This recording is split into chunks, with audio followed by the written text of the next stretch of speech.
This is Mackenzie Sherilla. She's a 17-year-old who was found guilty of murder for causing a car crash that killed her boyfriend and his friend. Mackenzie decided death was the ultimate goal that day. This was not reckless driving. This was murder.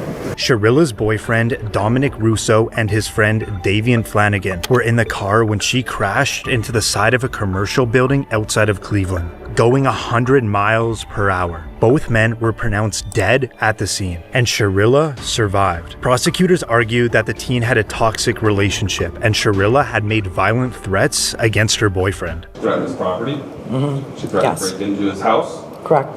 Reportedly, she crashed her car on purpose because she wanted to kill her boyfriend, and that his friend was just collateral damage. The prosecutor said the intent was obvious upon seeing that video, that there was only one goal. You see her driving very calmly and making the right turn, and then all evidence indicates she immediately put the pedal to the metal and drove straight into a building at 100 miles per hour. I think those really demonstrated to us that this was no accident. And a few days before the crash, she allegedly took the same route to plot the crime. This is where the judge now finds her guilty. Count 1. Finds the defendant, Mackenzie Sherilla, guilty of murder, to wit Dominic Russo. She now stands up to be placed in handcuffs as she continues to tear up. Count 2. Finds the defendant, Mackenzie Sherilla, guilty of murder, to wit Davian Flanagan. Sherilla now has a moment to speak before her sentencing. The families of Dom and Davian, I'm so deeply sorry. I hope one day you can see I would never let this happen or do it on purpose. I wish I could remember what happened. I'm just so sorry. I'm heartbroken. There was no medical condition that caused this as an accident. There was no mechanical failure of the car. A failed suicide attempt is not a defense to murder. There's a very good likelihood, Mackenzie, that you will spend the rest of your life in prison. She's sentenced on count 1, 15 years to life. Count 2, 15 years to life, to be served concurrent to each other. The judge just sentenced her to 15 years to life in prison. This is Aiden Fucci, who pled guilty in court for the murder of his classmate when he was only 14 years old. We're having fun in a cop car. Yep. Fucci was classmates with a 13-year-old girl from Patriot Oaks Academy in St. Johns County, Florida. Fucci stabbed her 114 times. Her dead body was later recovered from the woods. After Fucci was arrested, he can be seen in the back of the cop car taking Snapchats. Now this video shows Fucci and his parents in the interrogation room. The Snapchat that you take, those numbers, you're all over the internet network. This is seriously. It's very serious. This isn't a joke. This is your whole life. Your whole life. And ours. And ours. A video from prosecutors showed Fucci and the girl allegedly walking together right before she was murdered. Then about 90 minutes later, the video shows Fucci allegedly running away from the area where the body was found. 114 stab wounds, 49 defensive wounds, 35 wounds to the head and neck, 29 to the back and shoulder, and 6 fatal wounds. After Fucci pled guilty to first-degree murder, the judge now hands down his sentence. Having entered a plea of guilty to the crime of first-degree murder, I sentence you to life in prison. Because of your age, you are eligible for review of the sentence in 25 years. After Fucci was sentenced, he stood still with a little movement.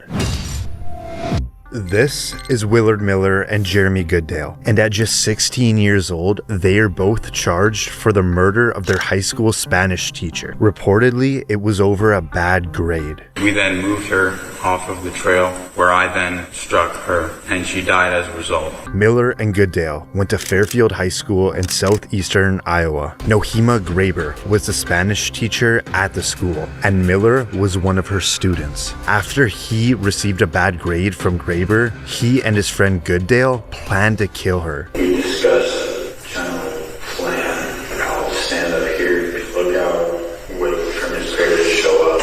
Graber went for her usual walk at Chautauqua City Park. The boys knew that as they stalked her and they waited to ambush her. Here she comes, and she walked by and hit her in the back of the head, and then I said, "Holy shit, make sure she's dead," so we hit her a couple more times. They then dragged her into the woods and beat her to death with a baseball bat. What was the plan after that? There wasn't a plan beyond that. Like hide the body, bury the body, save the body. at that time we were going to hide the body. I guess in our variance, we kind of assumed that nobody would ever find her. Not long after, both boys were arrested. Court documents allege that the witness who knew Goodale showed law enforcement Snapchat messages that showed Goodale and Miller's involvement in the murder. One of the Snapchat messages saying, "Point of view, you're my Spanish teacher, and this is the last thing you see," followed by "Time to hide a body." Jeremy Goodale would later plead guilty and testify against his best friend Miller. I understood that he had the intent to kill Mrs. Graber. What is your plea to murder in the first degree, guilty or not guilty? Guilty. This is the moment that Goodale gets to speak before his sentence. I've had time to think on what to say, and I'm sorry. Truly sorry. Every day I wish I could go back and stop myself. I can't comprehend losing a loved one in such an awful way. And now the judge hands down his sentence. The defendants shall be sentenced to life with the possibility of parole after 25 years. Now for Miller. This is him apologizing before he receives his sentence. I'd like to take this opportunity to wholeheartedly accept responsibility for the role that I've played in the murder of Newman Graber. To the family, I'm sincerely sorry for the distress that I've caused you and the devastation. And I ask that I'm given a chance, and I don't want to be institutionalized. I don't want to be in so long that I forget about what matters, where I come from, and I look forward to getting through this.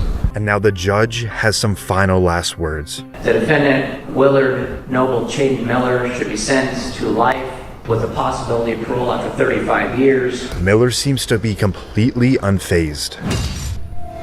This is Rachel Shoaf and Sheila Eddy, who are both in court today for the murder of their friend when they were only 16 years old. Their scheme was to hide knives on their bodies and to attack Skylar at an agreed-upon moment. In Star City, West Virginia, Shoaf and Eddy were friends with 16-year-old Skylar Neese. Reportedly, Shoaf and Eddy decided they didn't like Neese anymore, so they planned to kill her. Sheila Eddy and Rachel Shoaf carried out that plan. Together they stabbed and killed Skylar. After Shoaf's confession, both teens were arrested. Shoaf agreed to plead guilty to second-degree murder in exchange for her cooperation in the case. I'm so sorry. I don't know if there's a proper way to make this apology because there are not even words to describe the guilt and remorse that I feel each day for what I've done. I hurt the Neese family and those who love Skylar. I hurt my parents and shamed my family. May God bring eternal peace to Skylar and the entire Neese family. After securing a plea deal, the judge now gives Shoaf her sentence. Rachel Shoaf, it is the sentence of the court that you be imprisoned in the West Virginia State Penitentiary for a period of 30 years.